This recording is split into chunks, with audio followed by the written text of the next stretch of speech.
Do you remember the smell of your grandma's tomato aspic drifting down the street on Thanksgiving morning? Neighbors knowing exactly what she was making, and sound when she flipped it onto the platter? Welcome home! You survived the 1950s when every holiday table had wobbly gelatin, but when you grew up, everything was gone. All you do is pour some Jell-O brand gelatin into a mold and chill until it thickens. So let's discover these 30 forgotten holiday sides that have officially vanished forever. Tomato aspic ring with celery wasn't just a salad, it was proof American housewives could dissolve Knox gelatin in boiling tomato juice, stir in diced celery and vinegar, and call it sophisticated. Detroit families heard the wet slurp of aspic sliding from metal molds, smelled sharp tomato juice mixing with celery, and watched wobbly rings sit untouched at Thanksgiving. Tomato aspic required 2 Knox packets, tomato juice, celery, vinegar, and 6 hours refrigeration. You couldn't unmold early. You couldn't skip the mold. What it meant, making food jiggle was progress. And if your salad didn't wobble, you weren't modern. By 1975, tomato aspic vanished, replaced by fresh salads that didn't require gelatin or 6 hours of anxiety. Refrigerators became standard appliances instead of status symbols, and the need to prove ownership by making everything jiggle quietly disappeared. The 1956 lime Jell-O mold with canned pears wasn't dessert. It was General Foods convincing housewives that lime gelatin improved canned pears suspended in bright green jelly.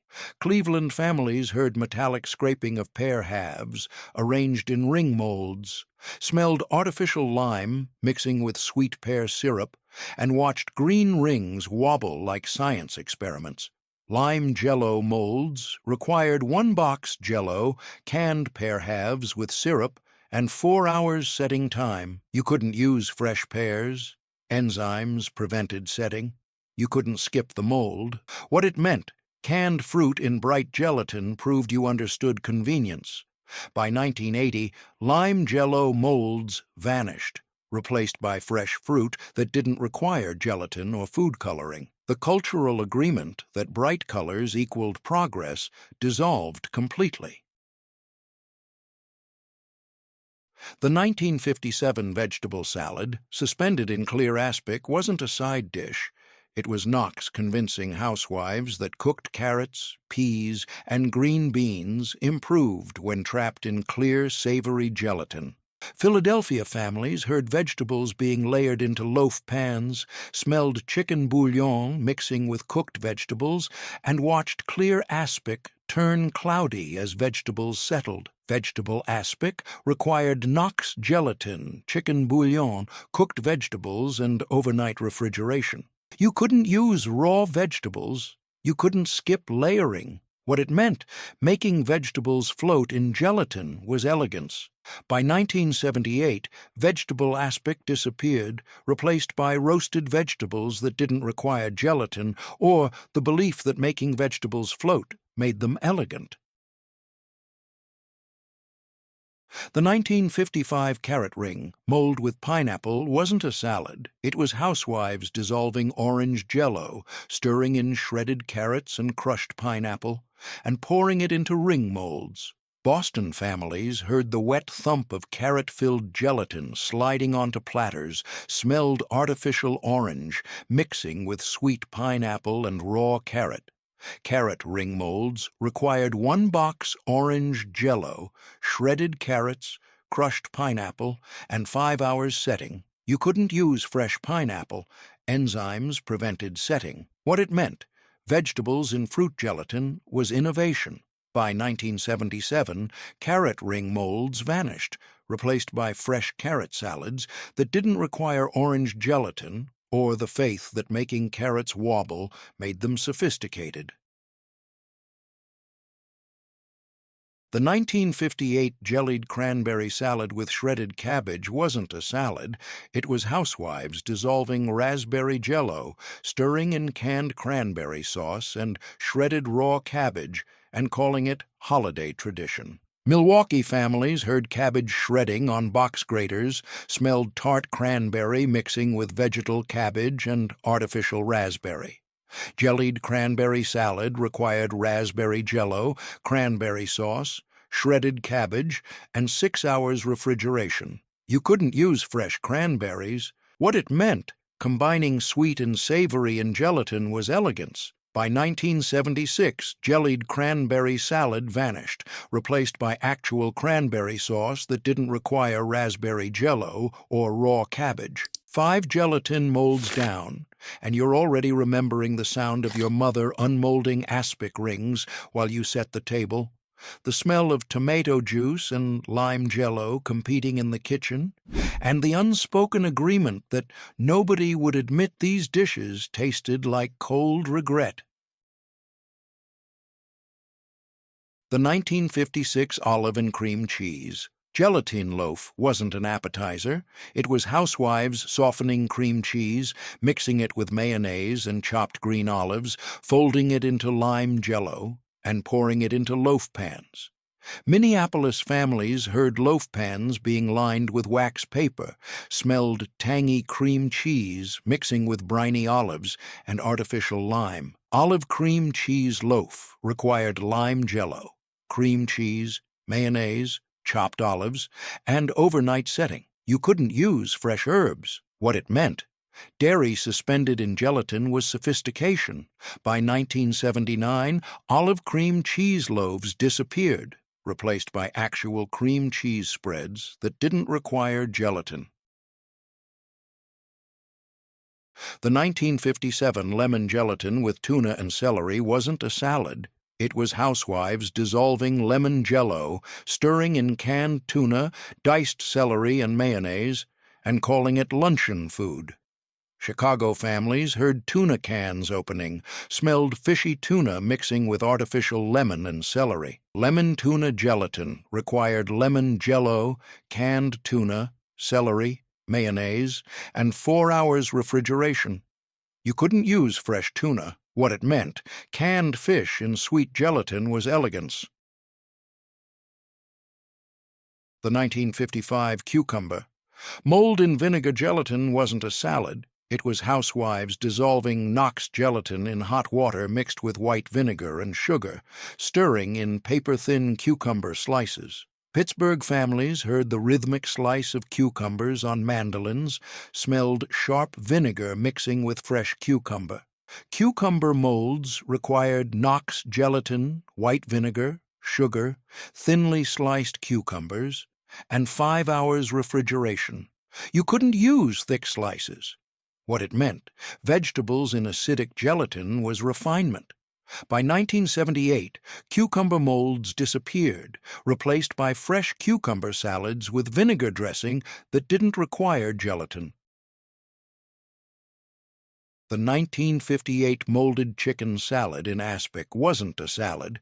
It was housewives simmering chicken bones for broth, dissolving Knox gelatin in the hot broth, stirring in diced cooked chicken and celery. Baltimore families heard the crack of chicken bones breaking, smelled rich chicken broth mixing with celery. Molded chicken salad required homemade chicken broth, Knox gelatin, diced chicken, celery, and overnight refrigeration.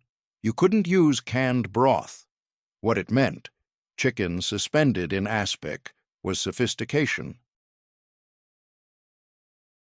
The 1959 shrimp salad in tomato gelatin wasn't seafood. It was housewives dissolving Knox gelatin in tomato juice, stirring in cooked shrimp and diced celery, and calling it elegant. San Francisco families heard the snap of shrimp being deveined, smelled briny seafood mixing with tomato juice. Shrimp salad molds required Knox gelatin, tomato juice, cooked shrimp, celery, and 6 hours refrigeration. You couldn't use canned shrimp. What it meant, seafood suspended in tomato aspic, was elegance. By 1976, shrimp salad in gelatin disappeared, replaced by shrimp cocktail that didn't require gelatin. The 1956 beet gelatin mold with horseradish wasn't just a side dish.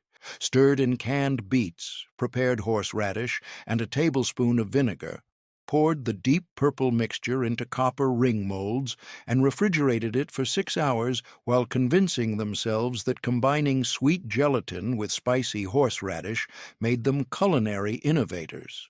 The sound was the wet slap of the purple gelatin ring hitting the glass serving platter when Mrs. Helen Morrison unmolded it on Christmas Eve, and the smell was tart raspberry mixing with earthy beets and nose-clearing horseradish, a combination that made your sinuses open and your taste buds confused.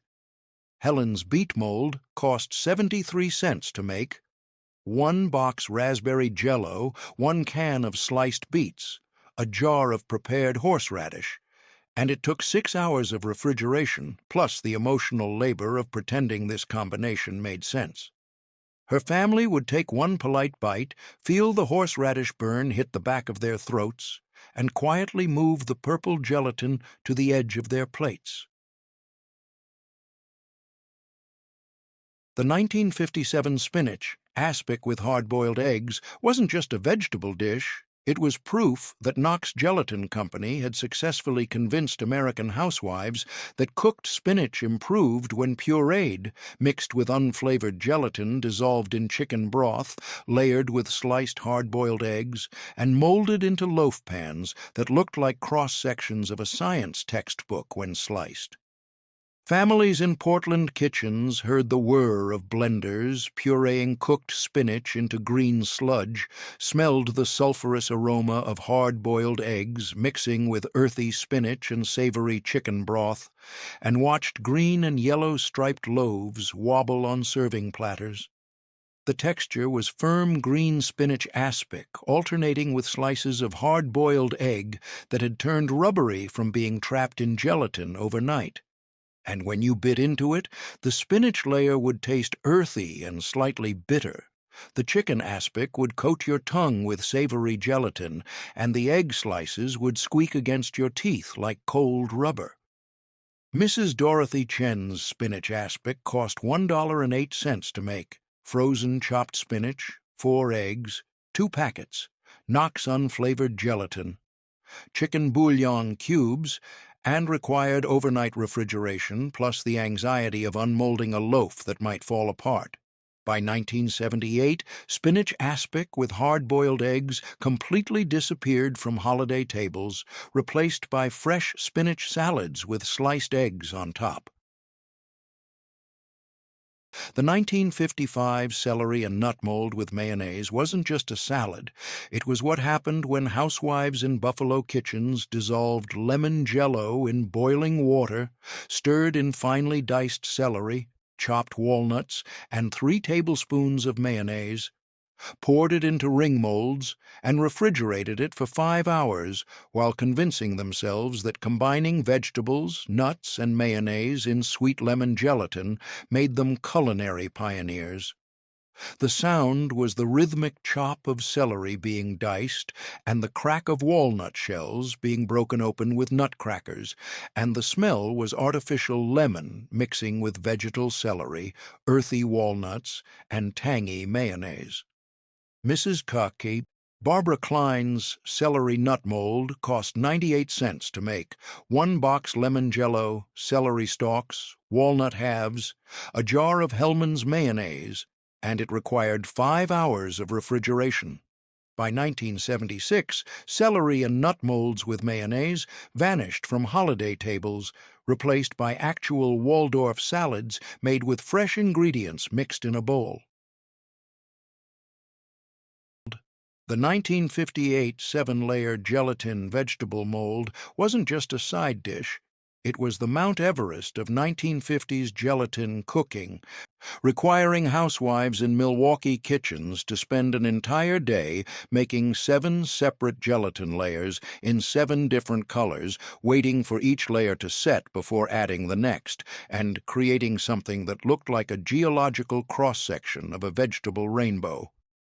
The sound was the metallic scrape of spoons spreading thin gelatin layers into loaf pans and the refrigerator door opening and closing 17 times throughout the day as Mrs. Irene Foster checked if each layer had set. The texture was 7 distinct firmnesses: tomato aspic with celery on the bottom, then lime jello with peas, then lemon gelatin with corn, then orange jello with carrots, then clear aspic with green beans, then cherry jello with beets, and finally lime jello with cabbage on top. And when you bit into a slice that supposedly contained all 7 layers, your mouth experienced a vegetable apocalypse. Irene's 7-layer mold cost $2.47 to make. 7 different boxes of Jell-O and aspic, 7 different vegetables, 12 hours of her life that she would never get back. 7-layer gelatin molds required 7 different flavors of Jell-O and aspic, 7 different vegetables, a loaf pan, and 12 hours of intermittent refrigeration. You couldn't rush the setting time.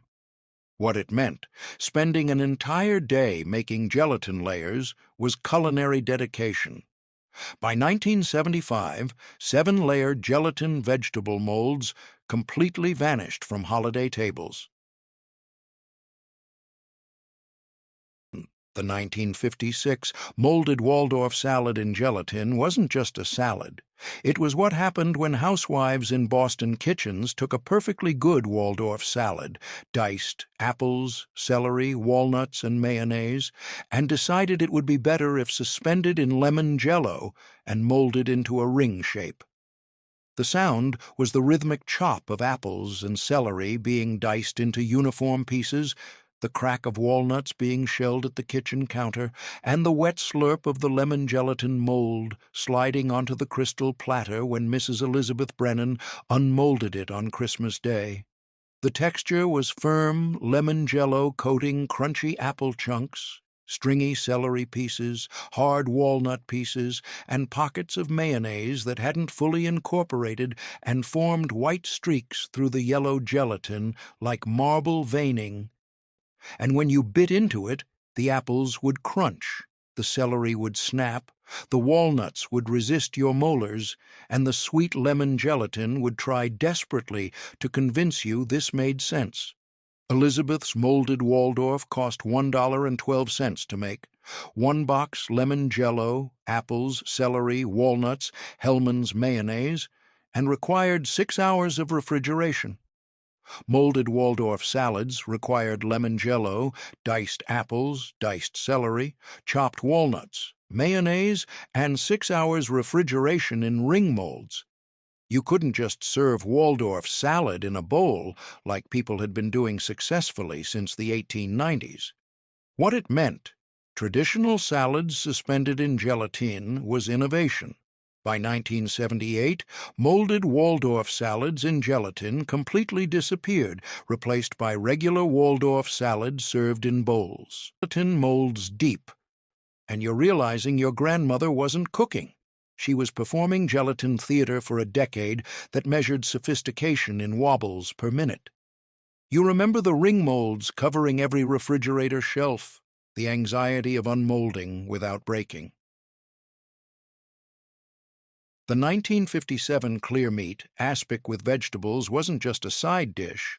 It was the ultimate 1950s flex, requiring housewives in Philadelphia kitchens to simmer beef bones for hours to make clarified stock, dissolve multiple packets of Knox unflavored gelatin in the hot broth, arrange cooked carrots, peas, and green beans in decorative patterns in loaf pans, pour the clear aspic over the vegetables, and refrigerate it overnight. The sound was the steady simmer of beef bones bubbling on the stove for 4 hours, the metallic clink of vegetables being arranged in precise geometric patterns in loaf pans, and the wet thud of the clear aspic loaf sliding onto the serving platter when Mrs. Margaret O'Connor unmolded it on New Year's Eve. The texture was firm, crystal clear aspic coating perfectly cooked vegetables that had been arranged in alternating rows like soldiers at attention, And when you cut into it with a knife, the aspic would wobble, the vegetables would compress, and the slice would sit on your plate looking impressive and tasting like confusion. The taste was savory beef broth, sweet carrots, earthy peas, and vegetal green beans all happening at cold temperature. Margaret's clear meat aspic cost $2.73 to make. Beef bones, multiple packets, Knox gelatin, fresh carrots, frozen peas, canned green beans, and required 4 hours of simmering bones, 2 hours of clarifying the broth, 1 hour of arranging vegetables, and overnight refrigeration. Clear meat aspic required homemade clarified beef stock, multiple packets, Knox unflavored gelatin, cooked vegetables arranged in patterns, loaf pans, and overnight refrigeration. You couldn't use canned broth. It wouldn't be clear enough what it meant. Spending 2 days making transparent aspic with arranged vegetables was culinary mastery. By 1975, clear meat aspic with vegetables vanished from holiday tables, replaced by roasted vegetables and beef dishes that were served hot. The 1958 pineapple cheese gelatin ring wasn't just a salad. It was what happened when Kraft Foods convinced housewives in Denver kitchens that lime Jell-O improved when mixed with cream cheese, crushed pineapple, and chopped pecans, then molded into ring shapes. The sound was the electric mixer whipping softened cream cheese until fluffy, the metallic scrape of crushed pineapple being drained through colanders, and the wet slap of the pale green ring hitting the glass platter when Mrs. Ruth Anderson unmolded it on Easter Sunday. The texture was firm lime Jell-O mixed with whipped cream cheese that gave it a mousse-like consistency, studded with crushed pineapple pieces that had absorbed gelatin liquid and turned translucent, and chopped pecans that had softened slightly from being suspended in moisture overnight. The taste was sweet artificial lime, tangy cream cheese, tropical pineapple, and earthy pecan, all competing for dominance. Ruth's pineapple cheese ring cost $1.47 to make. 1 box lime Jell-O, 8 ounces Philadelphia cream cheese, 1 can crushed pineapple, chopped pecans, and required 3 hours of mixing, molding, and refrigeration. Pineapple cheese gelatin rings required lime Jell-O,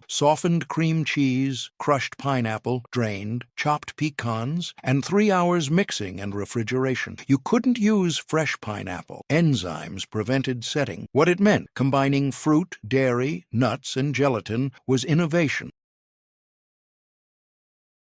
The 1955 carrot raisin gelatin salad wasn't just a side dish, it was what happened when housewives in Seattle kitchens dissolved orange Jell-O in boiling water, stirred in shredded raw carrots and raisins, poured it into ring molds, and convinced themselves that combining vegetables, dried fruit, and artificial orange gelatin created something sophisticated. The sound was the rhythmic scrape of carrots being shredded on box graters, and the soft patter of raisins being measured into measuring cups. The texture was firm orange Jell-O coating crunchy raw carrot shreds and chewy raisins that had absorbed some gelatin liquid and plumped up like tiny flavor bombs of dried grape. And when you bit into it, the carrots would crunch, the raisins would squish and release concentrated sweetness, and the orange gelatin would coat everything in artificial citrus. Dorothy's carrot raisin mold cost 63 cents to make. 1 box orange Jell-O, carrots, 1 box sun-made raisins, but the emotional cost was higher because her family took 1 bite, politely commented that it was interesting, and then ate turkey and mashed potatoes while the orange ring sat in the center of the table. Carrot raisin gelatin salads required orange Jell-O, shredded raw carrots, raisins, and 6 hours refrigeration time. You couldn't use cooked carrots, they'd be too soft. What it meant, vegetables and dried fruit suspended in sweet gelatin was sophistication. By 1977, carrot raisin gelatin salads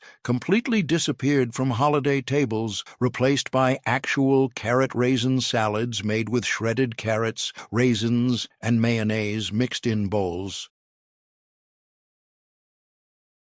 The 1956 tomato jelly with onion and bay leaf wasn't just aspic. It was what happened when Knox Gelatin convinced housewives in Baltimore kitchens that tomato juice improved when simmered with onions and bay leaves, strained, mixed with unflavored gelatin, and molded into shapes that wobbled like savory jello. The sound was the steady simmer of tomato juice with sliced onions and bay leaves, filling the kitchen with aromatic steam. The metallic scrape of straining the mixture through cheesecloth to remove all the onion pieces and bay leaves. The texture was firm, deep red jelly that was smooth and uniform because all the onions and bay leaves had been strained out, leaving only their flavor essence behind in tomato-flavored gelatin, and when you cut into it with a knife, it would slice cleanly like cranberry sauce, but taste nothing like cranberry sauce. Catherine's tomato jelly cost 98 cents to make, 2 cans tomato juice, 1 onion, 3 bay leaves, 2 packets Knox Gelatin, but required 4 hours of active cooking, simmering, straining, and refrigeration. Tomato jelly with onion and bay leaf required tomato juice,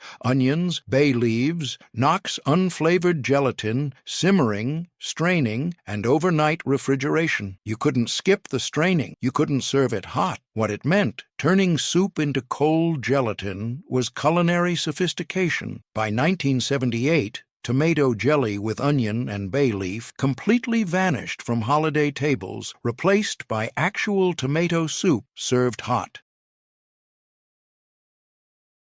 The 1959 savory gelatin loaf with Vienna sausages wasn't just a main dish. It was the pinnacle of 1950s delusion, requiring housewives in Minneapolis kitchens to arrange canned Vienna sausages in decorative patterns in loaf pans, dissolve Knox gelatin in tomato juice mixed with beef bouillon, pour the red aspic over the sausages, and refrigerate it overnight. The sound was the metallic pop of Vienna sausage cans being opened, the soft plop of the pale sausages being arranged in rows in loaf pans, and the wet slap of the red gelatin loaf hitting the serving platter when Mrs. Helen Schmidt unmolded it on New Year's Day. The texture was firm tomato beef aspic surrounding soft Vienna sausages that had absorbed gelatin liquid overnight and turned even softer, and when you cut into it with a knife, the sausages would compress under the blade, the aspic would wobble, and the slice would sit on your plate looking like a cross-section of a 1950s nightmare. 20 gelatin molds in,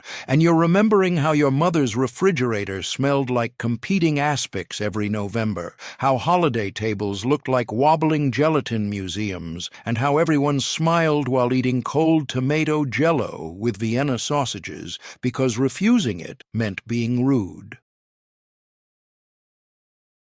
The 1957 holiday relish. Tray with gelatin cubes wasn't just an appetizer. It was the ultimate expression of 1950s gelatin maximalism, requiring housewives in Chicago kitchens to make 3 different flavors of gelatin in 3 different colors, pour each one into separate shallow pans, refrigerate them for hours until firm, cut them into perfect 1-inch cubes with sharp knives, and arrange the multicolored cubes on relish trays alongside actual pickles, olives, and celery sticks, like some kind of edible Rubik's Cube that nobody asked for. The sound was the rhythmic slice of sharp knives cutting through firm gelatin sheets to create uniform cubes, the soft clink of the cubes being transferred from cutting boards to glass relish trays, and the wet squish of gelatin cubes being speared with toothpicks by guests who weren't sure if they were eating appetizers or playing with food.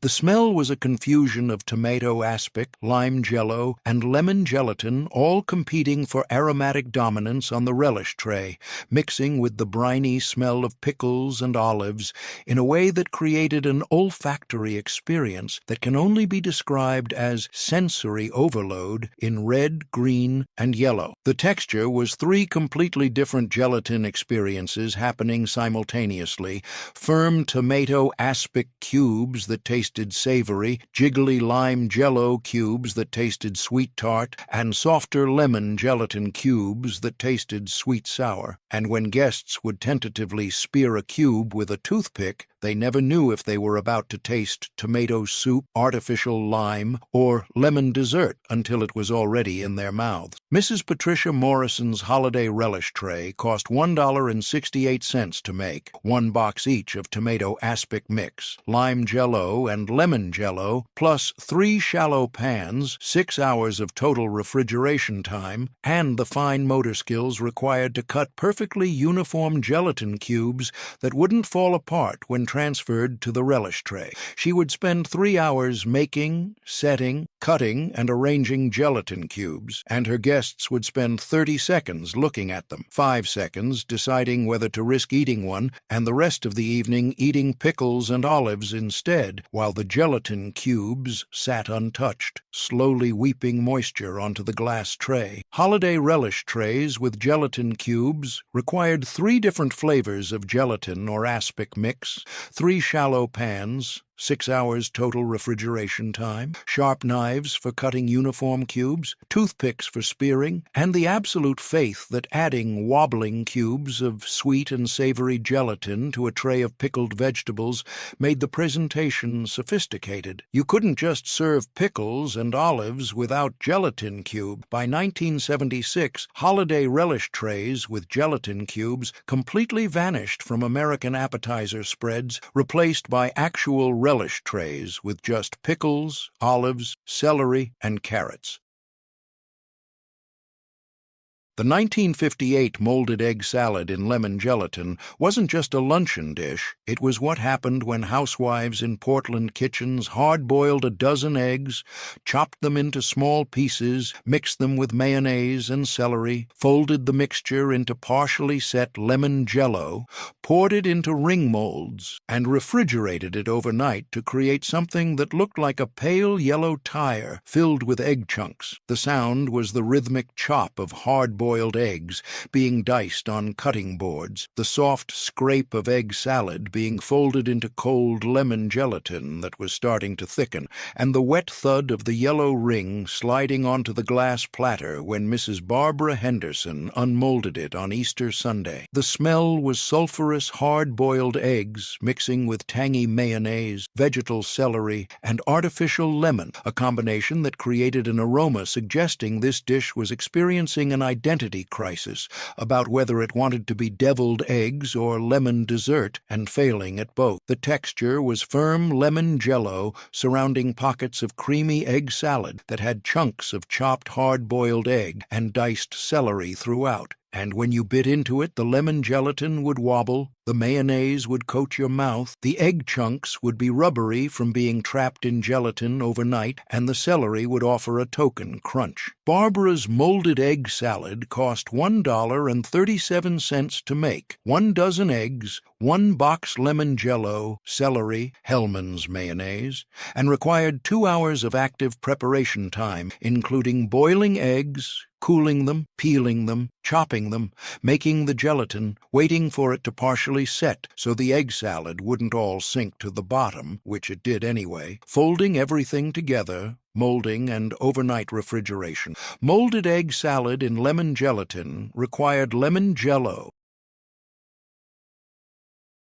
The 1956 prune and celery gelatin salad wasn't just a side dish. It was what happened when someone looked at prunes, which are already nature's most divisive dried fruit, and decided they would be improved by being chopped up, mixed with diced celery, suspended in orange jello, and served as a salad at holiday dinners. Housewives in Milwaukee kitchens heard the dull thud of prunes being pitted and chopped on wooden cutting boards, the rhythmic chop of celery being diced into uniform pieces, and the wet slurp of orange gelatin being poured over the prune-celery mixture in ring molds. The smell was artificial orange mixing with the dark, molasses-sweet aroma of prunes and the vegetal bitterness of celery, a combination that created an olfactory experience suggesting this dish couldn't decide if it wanted to help your digestion or ruin your appetite. The texture was firm warm orange Jell-O studded with chewy prune pieces that had absorbed gelatin liquid and become slimy,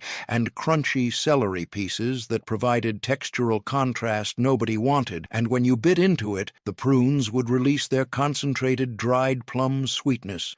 The celery would crunch and taste bitter, and the orange gelatin would wobble and taste artificial. Eleanor's prune and celery gelatin salad cost $1.04 to make. 1 box orange Jell-O, 1 package dried prunes, celery stalks, and required 2 hours of labor including pitting prunes. Prune and celery gelatin salads required orange Jell-O, dried prunes, pitted and chopped, diced celery, ring molds, and 6 hours refrigeration time. You couldn't use fresh plums. They wouldn't have the concentrated sweetness. You couldn't skip the celery. That's what made it a salad. You couldn't just serve prunes and celery separately. By 1975, prune and celery gelatin salads completely vanished from American holiday tables, and by 1985, the only people who remembered them were people who'd been forced to eat them once.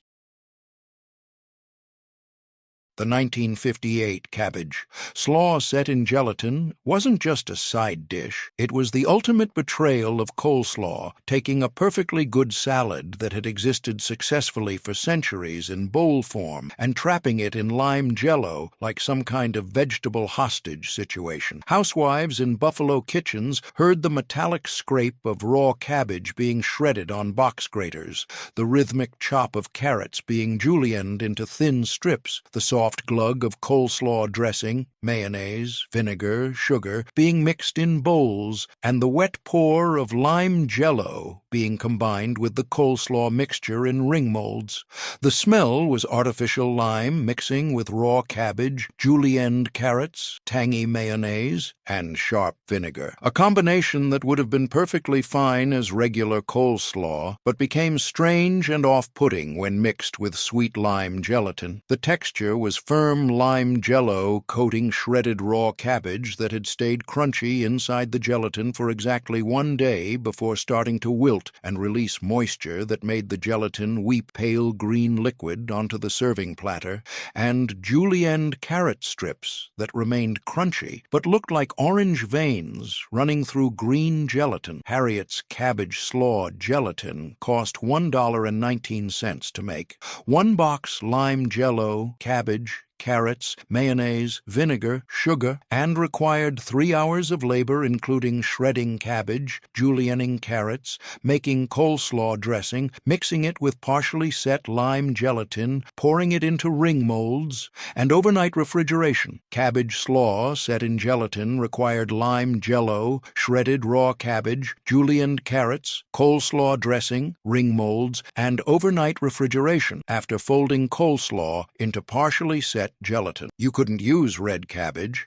It would turn the gelatin an unappetizing purple color. You couldn't skip the gelatin and just serve regular coleslaw in a bowl. By 1976, cabbage slaw set in gelatin completely vanished from American holiday tables, replaced by regular coleslaw served in bowls.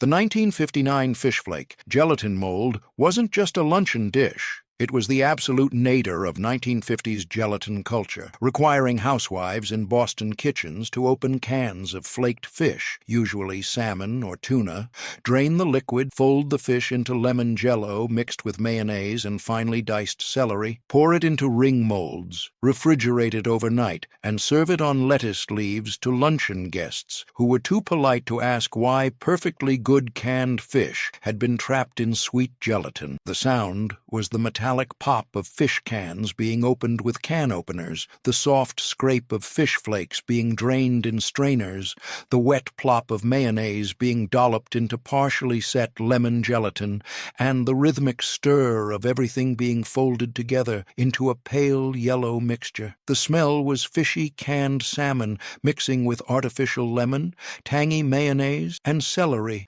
creating an aroma that suggested this dish was experiencing a severe identity crisis about whether it wanted to be tuna salad or lemon dessert. and failing catastrophically at both, while also making the entire dining room smell like the intersection of a fish market and a gelatin factory. The texture was firm lemon jello mixed with mayonnaise that gave it a mousse-like consistency, studded throughout with flakes of canned fish that had absorbed gelatin liquid overnight and turned slimy and soft, and diced celery pieces that provided the only textural contrast. Constance's fish flake gelatin mold cost $1.42 to make. 1 box lemon jello, 2 cans pink salmon, mayonnaise, celery, and required 2 hours of preparation time, including draining fish, picking through it for bones and skin, flaking the fish into small pieces, dissolving gelatin, waiting for it to partially set, folding fish and mayonnaise and celery into the thickened gelatin, molding, and overnight refrigeration.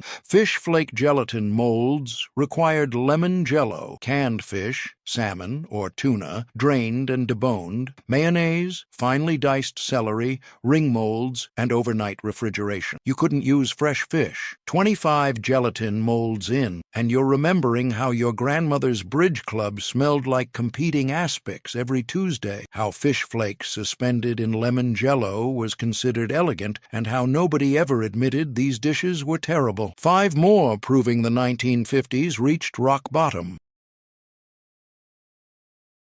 The 1957 cream cheese gelatin log wasn't just an appetizer, it was what happened when someone looked at cream cheese, which is already perfect in its natural, soft, spreadable form, and decided it would be dramatically improved by whipping it with lime jello powder, not dissolved in water, just mixed directly into cream cheese in powder form, rolling the mixture into a log shape on wax paper, refrigerating it until firm, slicing it into rounds that looked like pale green salami, and serving it on crackers. Housewives in Philadelphia kitchens heard the electric mixer whipping softened Philadelphia cream cheese until fluffy and pale, the soft rustle of lime jello powder being sprinkled into the whipped cream cheese, the continued whir of the mixer incorporating the gelatin powder. The smell was tangy cream cheese mixing with artificial lime, a combination that suggested this dish couldn't decide if it wanted to be cheese or dessert, and chose to be neither while somehow being both at the same time. The texture was firm, slightly rubbery cream cheese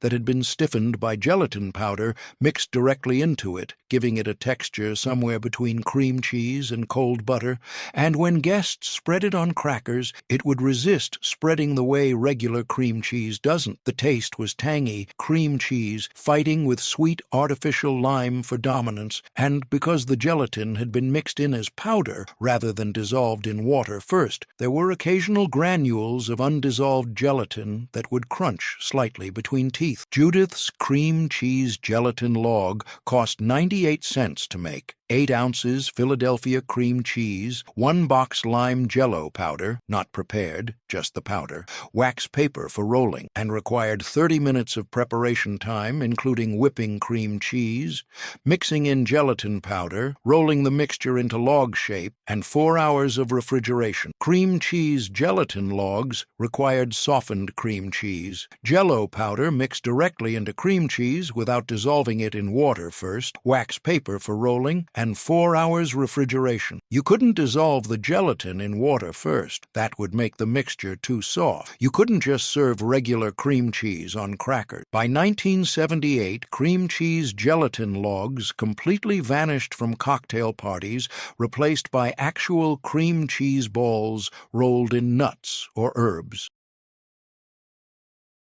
The 1956 pickle gelatin salad with mayonnaise wasn't just a side dish. It was what happened when the Knox Gelatin Company ran out of normal food combinations and started experimenting with ingredients that should never be suspended in gelatin together. Housewives in Cincinnati kitchens dissolved lime jello in boiling water, stirred in finely chopped dill pickles, pickle juice from the jar, dollops of Hellmann's mayonnaise, and sometimes diced celery, poured this pale green mixture studded with pickle chunks and white mayonnaise streaks into ring molds, refrigerated it overnight, and served it at holiday dinner. The sound of Mrs. Helen Kowalski making her pickle gelatin salad was the rhythmic chop of dill pickles being minced on a cutting board, the metallic scrape of the knife against glass as she scraped pickle pieces into the bowl of partially set lime gelatin, the soft plop of mayonnaise being added in tablespoon-sized dollops. The smell was briny dill pickles mixing with sweet artificial lime and tangy mayonnaise, a combination that created an aroma suggesting this dish was having an identity crisis. The texture was firm lime jello coating chopped dill pickle pieces that remained crunchy even after being suspended in gelatin overnight, and pockets of mayonnaise that hadn't fully incorporated during mixing and formed distinct white areas throughout the green gelatin. And when you bit into it, the pickles would crunch and release briny, garlicky pickle juice, the mayonnaise would coat your tongue, and the lime jello would wobble. Helen's pickle gelatin salad cost 79 cents to make, 1 box lime jello, 1 jar dill pickles with juice, mayonnaise, and required 1 hour of preparation time, including chopping pickles, dissolving gelatin, folding pickles and mayonnaise into thickened gelatin, and overnight refrigeration. Pickle gelatin salads with mayonnaise required lime jello, dill pickles, chopped, pickle juice, mayonnaise, and overnight refrigeration. You couldn't use sweet pickles. You couldn't skip the mayonnaise. You couldn't just serve pickles in a relish dish. By 1975, pickle gelatin salads with mayonnaise had completely disappeared from American holiday tables. The 1958 cranberry. Gelatin with celery seeds wasn't just a holiday side dish. It was what happened when someone looked at canned cranberry sauce, which was already perfectly acceptable in its natural wobbly cylinder form, straight from the can with the satisfying can ridges still visible, and decided it would be dramatically improved by being dissolved in boiling water with raspberry jello mixed with celery seeds that would inevitably get stuck in everyone's teeth for the rest of Christmas dinner, molded into ring shapes that required overnight refrigeration, and served as if this elaborate process was somehow an upgrade rather than an unnecessary complication of something that was already working perfectly fine. Housewives in Milwaukee kitchens on Christmas Eve heard the metallic scrape of can openers cutting around the tops of cranberry sauce cans, the soft plop of cylinder-shaped cranberry sauce sliding out of cans into saucepans to be heated and dissolved into liquid, the rustle of raspberry jello packets being torn open with scissors, and the soft rattle of celery seeds being measured carefully into teaspoons before being stirred into the mixture. The smell was tart cranberry, mixed with artificial raspberry flavoring and the subtle earthy aroma of celery seeds, a combination that would have been fine if it had just been cranberry sauce left in its original form. But the addition of raspberry jello made it sweeter and more artificial tasting, and the celery seeds added an herbal note that clashed awkwardly with the fruit flavors instead of complementing them. The texture was firm raspberry gelatin coating, dissolved cranberry sauce with thousands of tiny celery seeds distributed throughout the mixture like little flavor landmines, and when you took a bite, the gelatin would wobble on your fork. The cranberry would taste sweet tart with artificial raspberry overtones, and then immediately you'd notice the celery seeds getting lodged between your teeth and stuck in your molars, requiring you to spend the rest of Christmas dinner discreetly trying to remove seeds with your tongue while maintaining polite conversation with relatives. Patricia's cranberry gelatin with celery seeds cost $1.12 to make. 1 can jellied cranberry sauce, 1 box raspberry jello, 2 teaspoons celery seeds that cost almost nothing but caused maximum dental annoyance, and required 45 minutes of active preparation time, including heating cranberry sauce in a saucepan to dissolve it into liquid, mixing in the raspberry jello powder and celery seeds, pouring the mixture carefully into ring molds, and overnight refrigeration to set properly before unmolding on Christmas morning. Cranberry gelatin with celery seeds required 1 can jellied cranberry sauce, not whole berry. The berries interfered with the smooth gelatin texture. 1 box raspberry jello for sweetness and additional fruit flavor. Celery seeds that were supposedly sophisticated but actually just annoying. Ring molds for proper presentation. And overnight refrigeration for setting. You couldn't use whole berry cranberry sauce. The texture would be wrong and the berries would sink. You couldn't skip the celery seeds. That's what supposedly made it gourmet and distinguished it from just mixing cranberry sauce with Jell-O. The 1956 aspic-covered stuffed olives wasn't just an appetizer, it was definitive proof that 1950s gelatin culture had officially reached the point where literally nothing was safe from being covered in aspic, not even foods that were already perfect and didn't need any modification whatsoever, especially not being individually coated in clear, savory gelatin like some kind of edible amber preservation project that nobody asked for.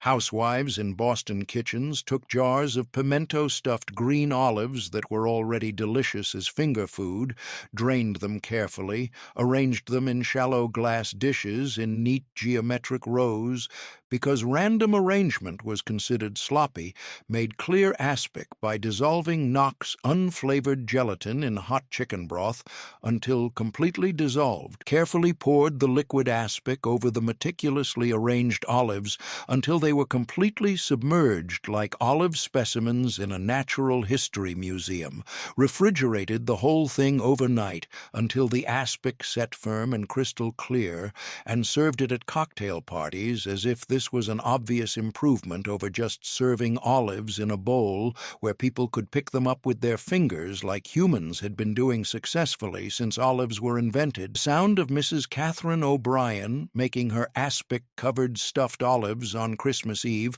was the soft clink of olives being arranged one by one in precise geometric patterns in a shallow glass dish, the gentle simmer of chicken broth being prepared specifically for aspic on the stovetop, soft rustle of Knox gelatin packets being torn open with scissors, the steady, rhythmic stir of gelatin powder being dissolved slowly in hot broth until no granules remained, and the careful, deliberate pour of clear liquid aspic over the arranged olives, making sure each olive was completely covered. The smell was intensely briny olives mixing with savory chicken broth aspic, a combination that would have been perfectly fine in a martini or served together on a relish tray, but became unnecessarily complicated and frankly bizarre when the olives were individually encased in chicken-flavored gelatin that served no culinary purpose except to prove that the hostess knew how to make aspic. The texture was firm, clear aspic coating each olive like a protective gelatin shell, and when Catherine's guests tentatively bit into one after extracting it from the aspic with a fork, the aspic would crack and shatter like thin ice. The olive would burst with its characteristic salty, briny flavor, and the pimento would squirt out like it was trying to escape its gelatin prison. Catherine's guests would dutifully use cocktail forks to extract individual olives from the aspic layer. Carefully leave most of the aspic on their plates uneaten because nobody actually wanted to eat chicken-flavored gelatin, which completely defeated the entire purpose of covering the olives in aspic in the first place. Catherine's aspic-covered stuffed olives cost $1.47 to make.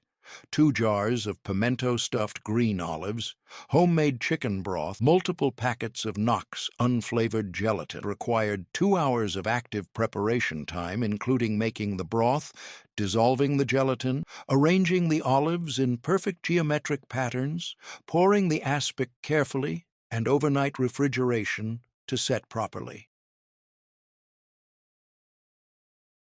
The 1958 holiday vegetable terrine in gelatin wasn't just a side dish. It was the Mount Everest of 1950s gelatin ambition, the ultimate final boss of aspic culture. the dish that proved American housewives had completely lost their minds in the pursuit of making everything jiggle, requiring housewives in Milwaukee kitchens to spend an entire day layering 6 different cooked vegetables in 6 different colors in loaf pans, pouring clear vegetable-flavored aspic over each individual layer, waiting patiently for each layer to set completely firm before adding the next one, and spending literally 12 hours of their lives spread across 2 days creating something that looked like a geological cross-section of a vegetable garden, and tasted like every vegetable arguing in your mouth simultaneously, while aspic tried unsuccessfully to mediate the conflict. The sound of Mrs. Greta Schmidt making her holiday vegetable terrine on New Year's Eve was a full-day symphony of kitchen sounds that started at 8 in the morning and didn't end until 8 at night. The rhythmic chop of carrots being diced into uniform pieces,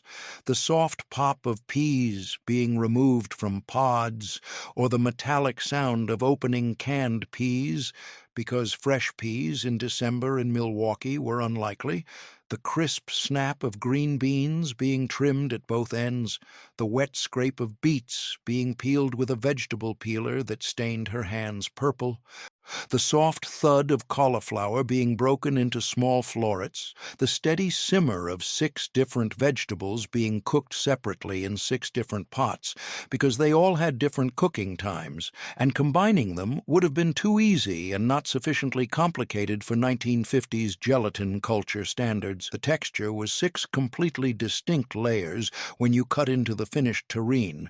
Crunchy carrots at the bottom that had somehow stayed firm despite being in gelatin overnight, then mushy peas that had absorbed aspic and turned into green mush, then limp green beans that had wilted, then soft beets that had bled their deep purple color into the clear aspic layer above them, creating a pink gradient, then firm cauliflower that retained some structure, then a top layer of pure clear aspic that served no purpose except to prove Greta had mastered the art of making transparent gelatin, and when you cut into it and took a bite that theoretically included all 6 vegetable layers plus aspic, your mouth experienced a complete vegetable apocalypse where 6 different flavors, from sweet carrots to sulfurous cauliflower, collided violently. Holiday vegetable terrines in gelatin required 6 different vegetables cooked separately to preserve their distinct colors and textures. Homemade clear vegetable aspic, made from broth and Knox gelatin, loaf pans for molding, and 12 hours of intermittent labor, including 2 hours of cooking, 8 hours of layering and waiting for each layer to set, and 2 hours of final refrigeration. You couldn't cook all the vegetables together. That would muddy the colors and ruin the distinct layers. You couldn't layer them randomly. The color progression needed to be aesthetically pleasing and carefully planned. You couldn't just serve 6 vegetables on a plate where people could actually taste them individually and enjoy them. That was too simple and showed lack of ambition and dedication to the gelatin art. By 1975, holiday vegetable terrines in gelatin had completely vanished from New Year's tables across America, and by 1985, the only people who remembered them were people who'd made them once in the late 1950s, spent 12 hours of their lives layering vegetables in aspic with the devotion usually reserved for religious observance, watched their families take 2 polite bites and ignore the rest of the terrine, and had promised themselves they would never make one again and would never teach their daughters how to make them, because even nostalgia has limits, and some traditions deserve to die quietly. They published cookbooks. They ran ads in ladies' home journals showing elegant hostesses serving aspic rings. They created recipe cards. They hired home economists to demonstrate gelatin molds at county fairs. They convinced an entire generation that a good homemaker could make anything jiggle, and if it jiggled, it was elegant, and if it was elegant, you were successful. And it worked. For 10 years, it worked. But by 1965, the spell broke. Refrigerators became standard, not status symbols. Frozen foods improved. Fresh produce became available year-round.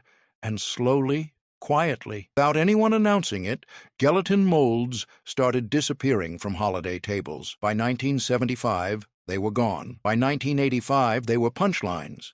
By 1995, they were forgotten, except by people old enough to remember making them. These dishes didn't taste bad. They tasted like nothing, or like everything at once, or like cold soup that had been frozen into submission. They tasted like labor disguised as sophistication. They tasted like an entire decade that convinced women their worth was measured in how many things they could make jiggle. The families who ate these gelatin molds from 1950 to 1959 didn't know they were participating in the twilight of savory gelatin. They just knew that Thanksgiving meant tomato aspic, Christmas meant lime jello with pears, and Easter meant molded egg salad. They ate it because it was there. They ate it because refusing meant hurting feelings. These 30 dishes prove that sophistication isn't measured in labor or layers or how many things you can make jiggle. Sophistication is knowing when to stop.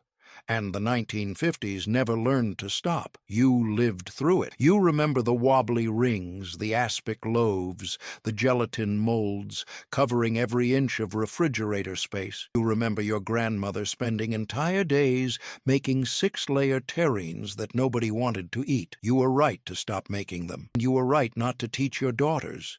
And you were right to let them disappear because some traditions deserve to die quietly.